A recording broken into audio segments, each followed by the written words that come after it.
नमस्कार, माता हिंगलाज टीव्ही बातमीपत्रात आपलं स्वागत। सुरुवातीला पाहूया दिवसभरातील काही ठळक घडामोडी।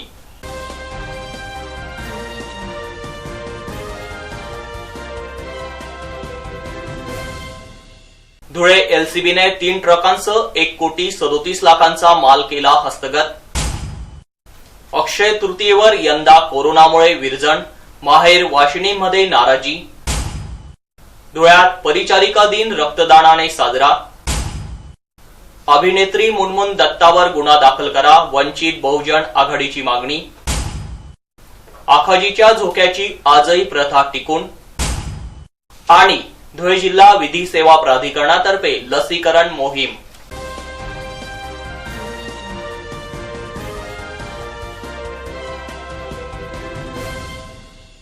सर्वप्रथम अक्षय तृतीया सणाच्या माता हिंगलाज टीव्ही परिवाराच्या तमाम दर्शकांना हार्दिक शुभेच्छा। आता पाहूया बातमीपत्र विस्ताराने। लॉकडाऊनचा फायदा घेणाऱ्या गुटखा वाहतूकदारांना धुळे पोलिसांनी चांगलाच लगाम ठोकण्यास सुरुवात केली आहे। आजही गुटखा वाहतुकीवर धाड टाकत 3 ट्रकांसह एकूण 1,37,00,000 मुद्देमाल पोलिसांनी हस्तगत केलाय, अशी माहिती धुळे जिल्ह्याचे पोलीस अधीक्षक चिन्मय पंडित यांनी प्रसारमाध्यमांशी बोलताना दिली।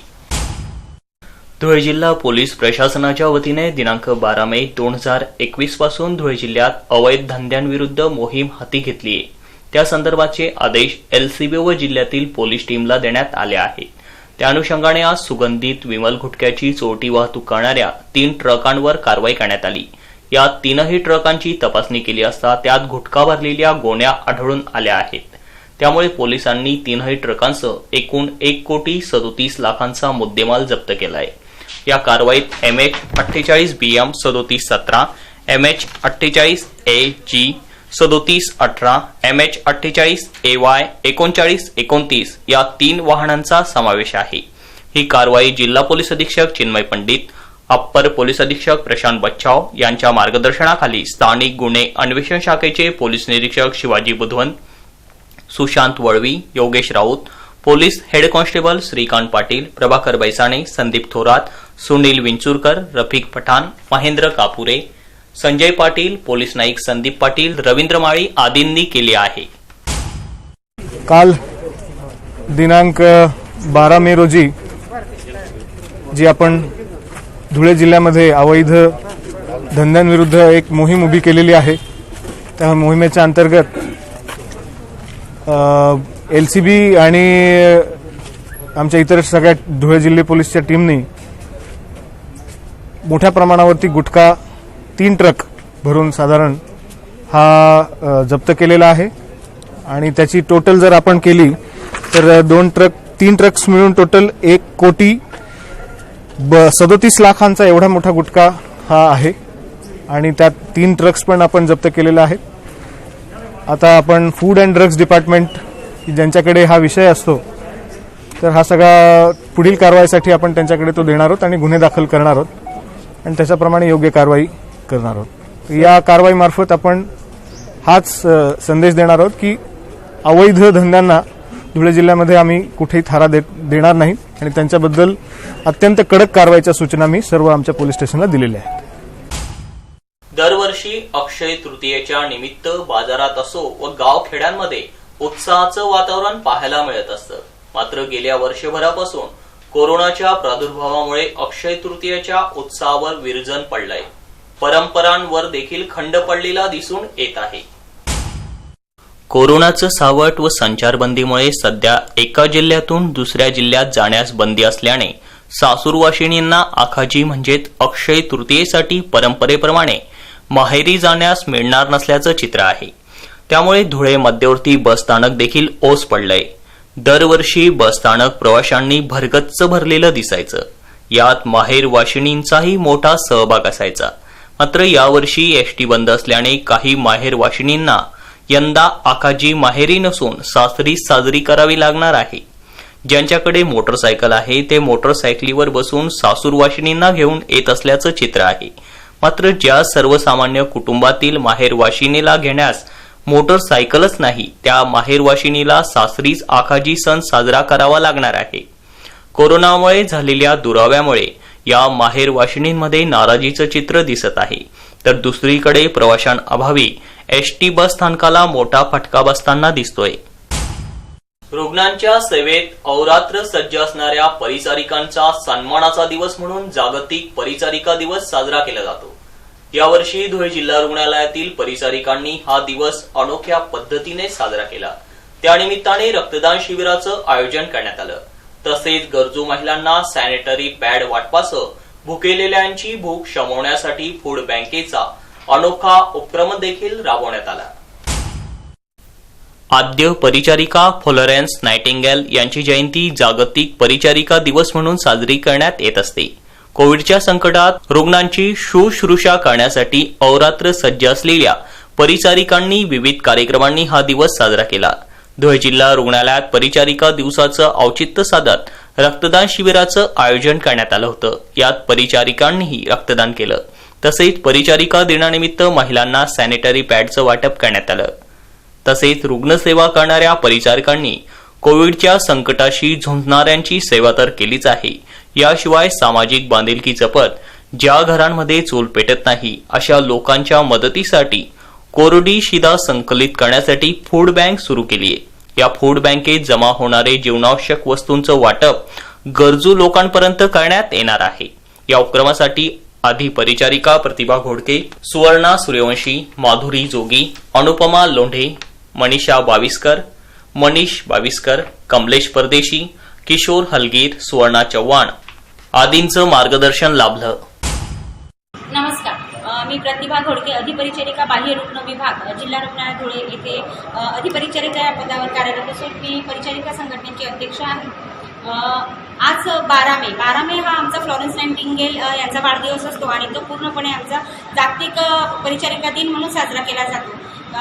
दुसऱ्या महायुद्धामध्ये फ्लोरेन्स नायटिंगेल यांनी लॅम्प घेऊन रुग्णांची सेवा केली होती. तेव्हापासून त्यांना lamp lady with the lamp ही त्यांना पदवी दिली गेली होती आणि त्यानुसार आम्ही सुद्धा एक छोटासा दिवा आपण उजळला आहे. आमची एक संकल्पना होती पूर्ण परिचारिका बंधू आणि भगिनींची की मुठभर धान्य जर आपल्या सगळ्या जनतेने आणून दिलं तर ते मुठभर धान्य जे जमा झालेलं आहे, आता संकलित मोठ्या प्रमाणात जमा झालेलं आहे आणि ते आज आपण गोरगरिबांमध्ये वाटप करणार आहोत. त्यानंतर आम्ही 12 मेच्या अनुषंगाने ब्लड कॅम्प घेतलेला आहे, रक्तदान शिबिर आज घेतलेलं आहे मोठ्या प्रमाणात आणि बऱ्याच तरुणांनी आणि माझ्या परिचारिका बंधू भगिनींनी देखील त्यात सहभाग घेतला आणि रक्तदान दिलेलं आहे. कारण आज ती रक्ताची गरज होती बऱ्या प्रमाणामध्ये धुळे जिल्ह्यात ते पूर्ण महाराष्ट्रात त्याचा तेवढा आहे. मंत्री महोदय, आपले मुख्यमंत्री उद्धवजी ठाकरे आणि आपले प्रशासन धुळे जिल्ह्याचं कलेक्टर साहेब यांनी जनतेला आवाहन केलं होतं की रक्तदान करा. तर त्या अनुषंगाने आम्ही 12 मेचं औचित्य साधून रक्तदान शिबिर केलेलं आहे. मेहतर वाल्मिकी समाजाचा अवमान करणाऱ्या अभिनेत्री मुनमुन दत्तावर अनुसूचित जाती जमाती प्रतिबंधक कायद्याअंतर्गत गुन्हा दाखल करण्यात यावा या मागणीसाठी वंचित बहुजन आघाडीतर्फे जिल्हा पोलीस अधीक्षक चिन्मय पंडित यांना या संदर्भाचं निवेदन देण्यात आलं. यावेळी कार्यालयाबाहेर निदर्शनेही करण्यात आली. प्रस्तुत निवेदनात म्हटलं आहे की तारक मेहता का उल्टा चष्मा या टीव्ही मालिकेतील अभिनेत्री मुनमुन दत्ता उर्फ बबिता हिने दिनांक 9 मे 2021 रोजी एका व्हिडिओद्वारे मैं यूट्यूब पर आने वाली हो और मैं अच्छा दिखना चाहती हूँ असे मेहतर वाल्मिकी समाजाविषयी घृणास्पद अपशब्द वापरून मेहतर समाज बांधवांच्या भावनांना तडा पोहोचवलाय. त्यामुळे या अभिनेत्रीवर अनुसूचित जाती जमाती प्रतिबंधक कायद्याअंतर्गत गुन्हा दाखल करण्यात यावा अशी मागणी वंचित बहुजन आघाडीने धुळे जिल्हा पोलीस अधीक्षक यांना दिलेल्या निवेदनात करण्यात आली आहे. निवेदन देतेवेळी ॲडव्होकेट चक्षुपाल बोरसे, भैयासाहेब पारेराव, योगेश जगताप, नितीन वाघ, भाऊसाहेब शिरसाट, किशोर पाटील, नवीन देवरे, समाधान देवरे, इक्बाल तेली, सुनील जेधे, ॲडव्होकेट योगेश मासाळ, ॲडव्होकेट योगेश साळवे आदी उपस्थित होते. एसपी महोदयांना आम्ही निवेदन देण्यात आलेले. त्या निवेदनात आम्ही असं म्हटलेले की तारक मेहताच्या उलटा चष्माची फेमस ॲक्ट्रेस आहे मुनमुन दत्ता उर्फ बबिता हिने मेहतर समाजाविषयी एका यूट्यूबला दिलेल्या बातमीपत्रामध्ये असं म्हटले, मेहतर समाजाविषयी अपमानजनक आणि जातीवाचक खालच्या दर्जाचे शब्द वापरून मेहतर समाजाने अपमान केला आहे. त्यामुळे वंचित बहुजन आघाडी त्यांचा धिक्कार करते आणि त्या संदर्भात आज एस पी महोदयांना आम्ही फिर्याद दाखल केली. एस पी महोदयांनी काय सांगितलं? महोदयांनी सांगितलेलं आहे की आम्ही तात्काळ त्यांच्यावर गुन्हे दाखल करू आणि असल्या कुठल्याही यांना सोडलं जाणार नाही. दिनांक 13/5/2021 रोजी SP ऑफिस येथे आम्ही निवेदन देण्यासाठी आलो आहोत. वंचित बहुजन आघाडीचे जिल्हाध्यक्ष चक्षुपाल सरबोरसे यांच्या मार्गदर्शनाखाली तारक मेहता का उल्टा चष्मा फेमस अभिनेत्री बबिता, पूर्ण नाव मुनमुन दत्ता, हिने वाल्मिकी मेहतर समाजाविषयी अतिशय हीन भावनेने व गुणास्पद भावनेने एकदम खालच्या पातळीवर जाऊन समाजाचा जातीवाचक अपशब्द वापरून भावना दुखावल्या आहेत व संपूर्ण समाजामध्ये संतापाची लाट पसरलेली आहे.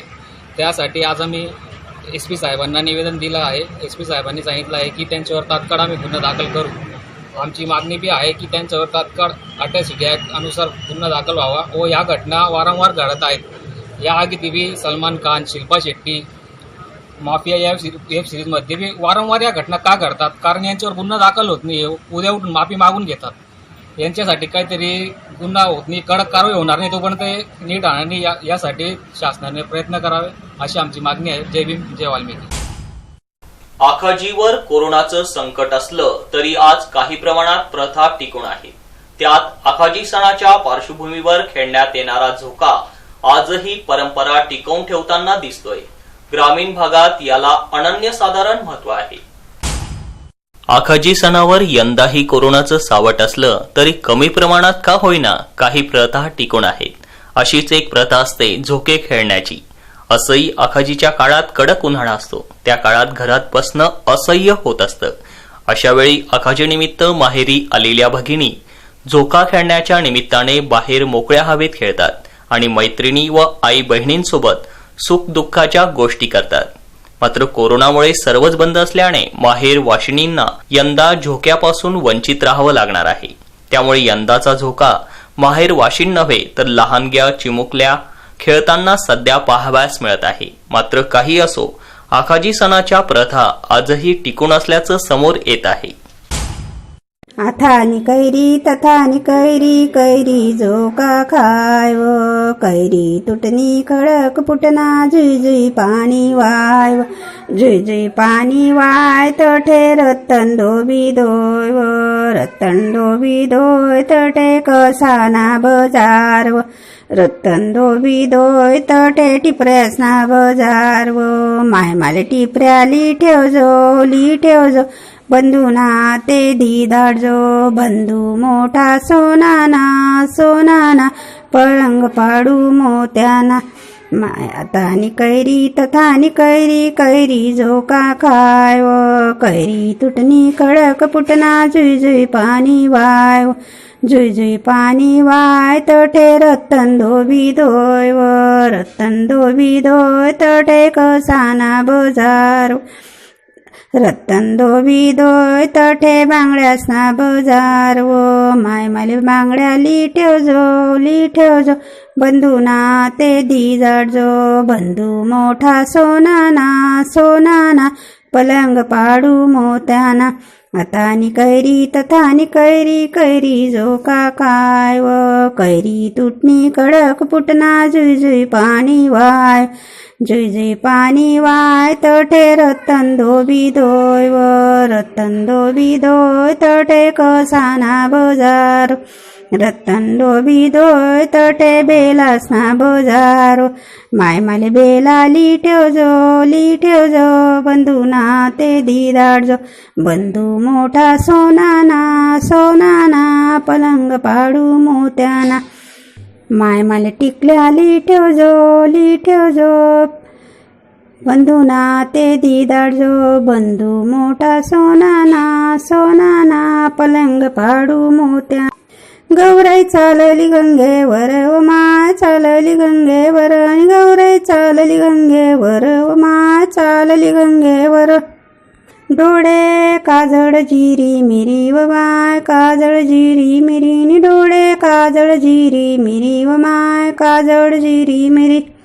कपाळ कुंकुयाची चिरी व माय कुंकुयाची चिरी नि कपाळ कुंकुयाची चिरी व माय कुंकुयाची चिरी हाती बांगड्या मनगट भरी व माय बांगड्या मनगट भरी नि हाती बांगड्या मनगट भरी व माय बांगड्या मनगट भरी हिरवी साडी नेसणी चाले व माय हिरवी साडी नेसणी चाले नि हिरवी साडी नेसणी चाले व माय साडी नेसून चाले चैत्र वैशाखाचं ऊन व माय वैशाखाचं ऊन आणि चैत्र वैशाखाचं ऊन व माय वैशाखाचं ऊन खडके तपुनी झाले लाल व माय तपुनी झाले लाल नि खडके तपुनी झाले लाल व माय तपुनी झाले लाल आईच्या पायी आले फोड व माय पायी आले फोड नि गौराच्या पायी आले फोड व माय पायी आले फोड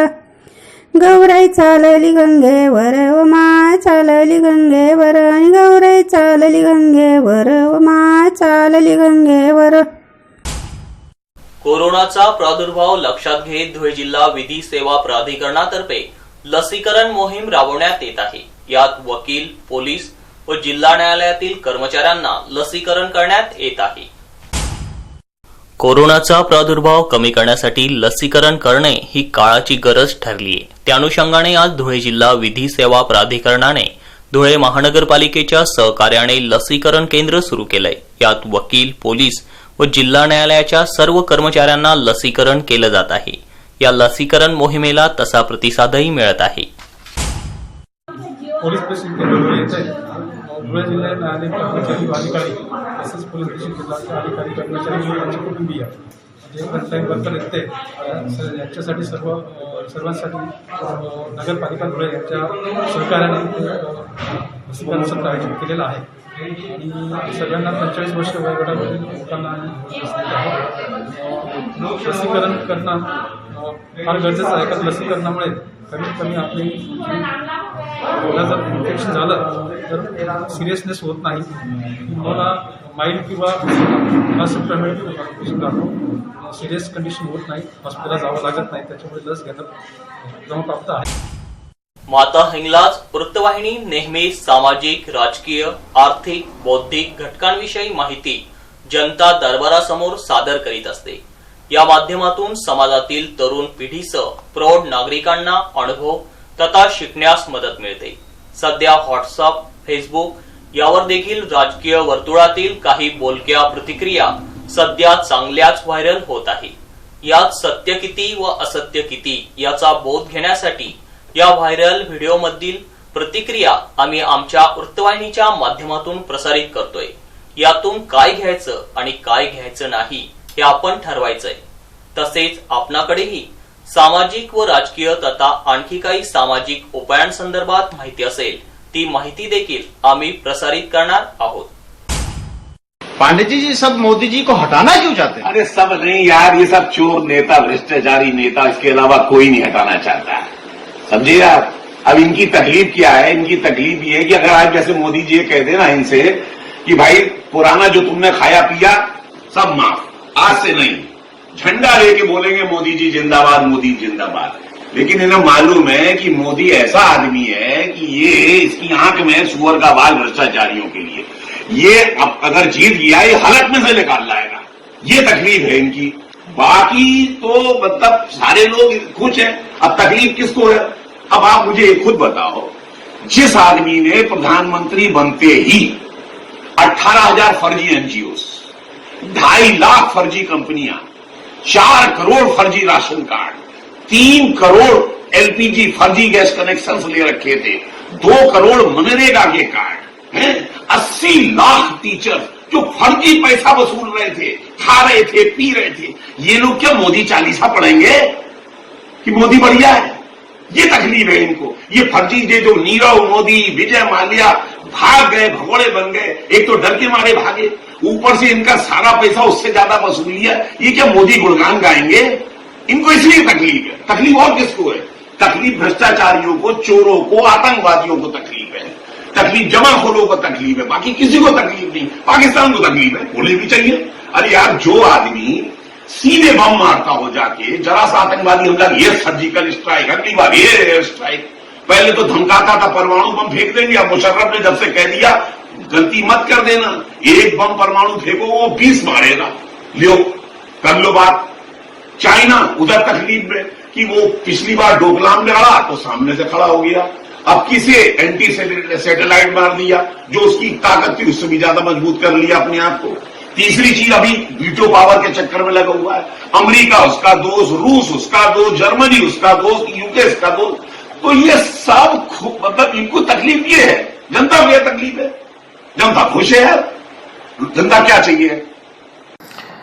नरेंद्र मोदी, अमित शाह और योगी, बाकी सभी सेंट्रल मिनिस्टर्स, ये सबके सब बंगाल इलेक्शन के लिए क्या पागल हो गए थे क्या? सबके सब बंगाल में जाके बैठ गए, पूरे भारत को भूल गए। मतलब बंगाल के सत्ता को हथियाने का ऐसा क्या लालच था इनको कि वो पगला गए बिल्कुल? ये सवाल बार बार लोग मुझसे पूछते हैं और मेरी इच्छा करती है उनको मैं करारा जवाब दूं एक बार। बहुत दिनों से मैं सोच रहा था कि इस मुद्दे पे वीडियो बनाऊंगा, इस मुद्दे पे बात करूंगा, पर बात कर नहीं रहा था या कर नहीं पा रहा था। कुछ तबीयत मान लो, कुछ फैमिली इश्यूज मान लो, ऐसे चल रहे थे जीवन में कि कर नहीं पाया। पर आज महाराणा प्रताप की जयंती पर मैं आपको कुछ समझाना चाहूंगा। जो बार बार आप लोग ये सवाल उठाते हो कि पूरा का पूरा सेंट्रल गवर्नमेंट, पूरी की पूरी मोदी सरकार क्यों बंगाल के लिए पागल हो चली थी, तो अरे भाई आपने वोट भी तो इसी कारण से दिया था। आपने मोदी जी को वोट क्यों दिया था? राष्ट्रवाद के लिए, आतंकवाद के खिलाफ, अलगाववाद के खिलाफ, घुसपैठियों के खिलाफ, यही तो कारण थे मोदी जी को वोट देने के। तो यही तो काम कर रहे हैं भाई। सवाल उठाते हो अरे बंगाल का ऐसा क्या लालच? अरे भाई बंगाल का क्या लालच? क्या नरेंद्र मोदी बंगाल का मुख्यमंत्री बनना चाहता है? क्या अमित शाह जो देश का गृह मंत्री है उसको बंगाल का मुख्यमंत्री बनना है? क्या योगी आदित्यनाथ जो देश के सबसे बड़े राज्य का मुख्यमंत्री है उसको बंगाल का मुख्यमंत्री बनना है? योगी आदित्यनाथ तो वैसे शायद भविष्य का हमारा प्रधानमंत्री भी है। तो कोई भी सेंट्रल लेवल का मिनिस्टर बंगाल का मुख्यमंत्री बनना नहीं चाहता था। निजी स्वार्थ तो नहीं था उनका। ना ही बंगाल 2024 का गारंटी कार्ड था कि आप जीत जाओ 2024 में आपकी सरकार होगी, वो तो वैसे भी बनेगी। इससे पहले भी राजस्थान, बंगाल में भाजपा नहीं थी और सरकार तो बनी रही है और वोट बैंक बढ़ रहा है बीजेपी का। तो बीजेपी के लिए बंगाल इतना इंपॉर्टेंट क्यों था? समझने की कोशिश करो। सवाल उठाने से पहले समझो बात को कि हमारे यहां पे आतंकवाद का, घुसपैठियों का 2 एंट्री गेट है। एक एंट्री गेट है जम्मू एंड कश्मीर, दूसरा सबसे बड़ा एंट्री गेट है बंगाल। जम्मू एंड कश्मीर पर ताला मार दिए पिछले साल ही, 2 साल हो गए, मतलब ताला मार दिया सब कुछ बंद कर गुरा के। अब बचा बंगाल। तो सारा का सारा सेंट्रल मिनिस्ट्री बंगाल में इसलिए बैठा था क्योंकि बंगाल सबसे बड़ा एंट्री गेट है जहां से रोहिंग्या, जहां से बांग्लादेशी घुसपैठिए भारत में आते हैं, उनको रोकना बहुत जरूरी है। सर वो तो बीएसएफ रोकेगी। अरे भाई बीएसएफ पूरी बॉर्डर को सीज कर सकता है क्या? इतना मिलिट्री फोर्स है क्या? कहीं से भी चोर रास्ता निकाल के आ जाते हैं, थोड़ा बहुत करप्शन भी होता है, सब चीजें होती है, अंदर आ जाते हैं। सबसे बड़ी गलती करता है वहां का स्टेट गवर्नमेंट। स्टेट गवर्नमेंट उनको पनपाता है, उन सांपों को दूध पिलाता है, उनके डॉक्यूमेंट्स बनाता है, उनको लीगलाइज करता है इंडिया में, और फिर पूरे भारत में वो डिस्पर्स हो जाते हैं, पूरे भारत में फैल जाते हैं। आप मुद्दा उठाते हो पूरे भारत में बांग्लादेशी है, पूरे भारत के अंदर रोहिंग्या, भगाओ हटाओ। अरे तो भगाओ हटाओ तो पहले एंट्री गेट तो बंद करना पड़ेगा ना। भाजपा, नरेंद्र मोदी, योगी आदित्यनाथ अपने निजी स्वार्थ के लिए बंगाल में पागल नहीं हो चले थे। उनको जो बंगाल से मिलने वाला है मुख्यमंत्री का पद, उससे कई गुना ऊपर वो ऑलरेडी है। और बंगाल का मुख्यमंत्री वैसे भी बंगाल का कोई व्यक्ति बनता, इनमें से किसी को लालच नहीं था, ना इनका होम स्टेट था कि उनको कोई लालच हो, वहां पर कोई पर्सनल बेनिफिट हो, ना बंगाल को इतनी बड़ी इकोनॉमी है कि वहां पर करोड़ों रुपए का भ्रष्टाचार हो रहा हो। सबसे बड़ा कारण था एंट्री गेट। उस एंट्री गेट को रोकना एकमात्र उद्देश्य था। इसीलिए पूरी की पूरी BJP government, including Narendra Modi, Amit Shah, Yogi Adityanath पागल हो रखे थे बंगाल के लिए। तो बंगाल के लिए पागल नहीं थे, वो अपने उस कमिटमेंट के लिए पागल थे जो कमिटमेंट उन्होंने आप लोगों से किया और जिस कमिटमेंट के भरोसे आप लोगों ने उनको वोट दिया। लेकिन आप वोट देके भूल जाते हो कि हमने वोट क्यों दिया था। आपको याद दिलाना पड़ता है बार बार कि आपने वोट इसलिए दिया था कि देश के अंदर ये जो टेररिज्म आ रहा है, ये जो हमारे यहां पे, हमारे देश में anti Indian vote bank create हो रहा है, हिंदुस्तान के विरुद्ध एक वोट बैंक क्रिएट हो रहा है हिंदुस्तान के अंदर ही, उसको खत्म करना हमारा उद्देश्य था, हमारा ऑब्जेक्टिव था, इसलिए हमने वोट दिया। तो वो एंट्री गेट बंद करना जरूरी है। असम, बंगाल सबसे बड़े एंट्री गेट थे। असम तो पूरा बंद कर दे, डिटैचमेंट सेंटर्स बनने लग गए, बांग्लादेशी को पकड़ना चालू कर दिया, वहां का सीए लागू भी हो चुका है। अब यही हरकत उनको बंगाल में करनी थी, और बंगाल में सबसे ज्यादा घुसपैठी है, उनको खत्म करना, उनको बाहर निकालना। एक बार एंट्री गेट बंद कर दिया, उसके बाद पूरे भारत में जितने घुसपैठी है, जितने रोहिंग्या, उन सबको धीरे धीरे बाहर निकालना। इसी उद्देश्य से वो आगे चल रहे थे। उनके थॉट में, उनके उद्देश्य में कहां इंप्योरिटी है? आप क्यों उनके ऊपर क्वेश्चन मार्क लगाते हो? आप मुझे बताओ ना, इंप्योरिटी के कारण बताओ। अब बार बार सवाल उठाते हो कि पागल हो चुके हैं बंगाल के लिए, या हो चुके थे बंगाल के लिए। तो क्या उनका निजी स्वार्थ है उसमें? कभी कैलकुलेशन तो करो बैठकर कि उनका क्या स्वार्थ है। उनको वहां सीएम का पोस्ट चाहिए, ये वो पीएम का एंट्री गेट है। Neither they want the post of CM over there and nor that is an entry gate for PM. 2 बार जीत चुकी है बीजेपी, पूरा देश उनके साथ है और मेजोरिटी बढ़कर आई है, और बंगाल में उतनी सीटें वापस वैसे भी आ जाती, उनको इतना जोर लगाने की जरूरत नहीं थी। तो जोर सिर्फ इसलिए लगाया था कि घुसपैठियों का दरवाजा बंद किया जा सके, रोहिंग्याओं के लिए दरवाजा बंद किया जा सके। और एक बार दरवाजा बंद होगा तभी तो फेंकेंगे बाहर। भाई आपके यहां पे किसी एक हॉल में से, किसी क्षेत्र में से चींटियां घर के अंदर घुस रही है, या कोई एक खड्डा रह गया, कोई एक एरिया रह गया जहां से कॉकरोच आ रहे हैं, क्या करोगे? एक कॉकरोच आएगा उसको मारोगे, वापस एक कॉकरोच आएगा उसको मारोगे। सबसे पहले आप उस हॉल को बंद करोगे, उस खड्डे को बंद करोगे जहां से कॉकरोच आ रहे हैं, पहले उनको तो निपटाएं, उसके बाद हम पूरा बंद करेंगे, फिर हम सफाई अभियान चलाएंगे। तो सफाई अभियान बाद में चलेगा, पहले एक बार बंद तो करें। और आसाम में किया ना, उन्होंने प्रूफ किया अपने आप को। तो उनकी मंशा पे 1% डाउट नहीं है दोस्तों। आप लोग सोचो, they were not working there for their self interest. खुद के लालच के लिए काम नहीं कर रहे थे, वो देश के लिए काम कर रहे थे, वो हमारे उस एजेंडे के लिए काम कर रहे थे जिस एजेंडे के तहत हमने उनको देश का प्रधानमंत्री बनाया है। राष्ट्रवाद के लिए, मानवता के लिए, इंसानियत के लिए, और हमारे सनातन धर्म के लिए।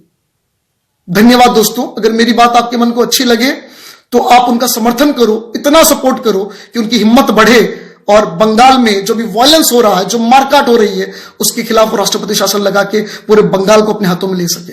और मैं आपको बता दूं, ये जो बंगाल का वायलेंस है ना, it is similar to the early violence in Jammu Kashmir, और जो फाइनली 1990 में ब्लास्ट हो गया था और सब हिंदुओं को, सब कश्मीरी पंडितों को वहां से भागना पड़ा था। ये स्थिति वापस बंगाल की होगी। बंगाल को अगला कश्मीर बनाने से रोकने के लिए पागल हो गए थे अमित शाह, नरेंद्र मोदी, योगी आदित्यनाथ। क्यों पागल हो गए थे? हर व्यक्ति मुझे मिलता है कि सवाल पूछता है, आप तो बीजेपी के समर्थक, आप बताओ ना क्यों पागल हो गए वो बंगाल के लिए? देश को पूरा बीच में छोड़ के बंगाल चले गए। बंगाल का मुख्यमंत्री का लालच है, अरे काय का लालच है? तुम पागल हो क्या? देश के प्रधानमंत्री को मुख्यमंत्री पद का लालच होगा? क्या बात करते हो? कुछ तो सोचो, सेंसिबल बात करो, कैलकुलेशन करो। तो उनको सिर्फ एक ही लालच था, सनातन धर्म को बचाना, एक ही लालच था अपने राष्ट्र को बचाना, एक ही लालच था जो एंट्री गेट है रोहिंग्याओं के लिए, घुसपैठियों के लिए, उस एंट्री गेट को बंद करना एक ही लालच था। एंट्री गेट बंद करने के बाद पूरे देश में जो भी कचरा है वो कचरा सारा साफ करना। तो दोस्तों, मेरी बात पे अगर आपको थोड़ा भी विश्वास हो पाता है, थोड़ा भी आप इस एंगल से सोच पाते हैं, तो इस वीडियो को शेअर कीजिएगा। Thank you. शेवटी पुन्हा एक नजर ठळक घडामोडींवर। धुळे एलसीबीने 3 ट्रकांसह 1,37,00,000 माल केला हस्तगत। अक्षय तृतीयेवर यंदा कोरोनामुळे विरजण, माहेर वाशिनीमध्ये नाराजी। धुळ्यात परिचारिका दिन रक्तदानाने साजरा। अभिनेत्री मुनमुन दत्तावर गुन्हा दाखल करा, वंचित बहुजन आघाडीची मागणी। आखाजीच्या झोक्याची आजही प्रथा टिकून। आणि धुळे जिल्हा विधी सेवा प्राधिकरणातर्फे लसीकरण मोहीम।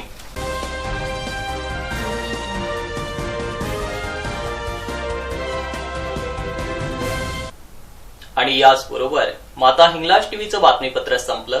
पुन्हा भेटूया पुढील बातमीपत्रात। तोपर्यंत पाहत राहा फक्त माता हिंगलाज टीव्ही। जय हिंगलाज।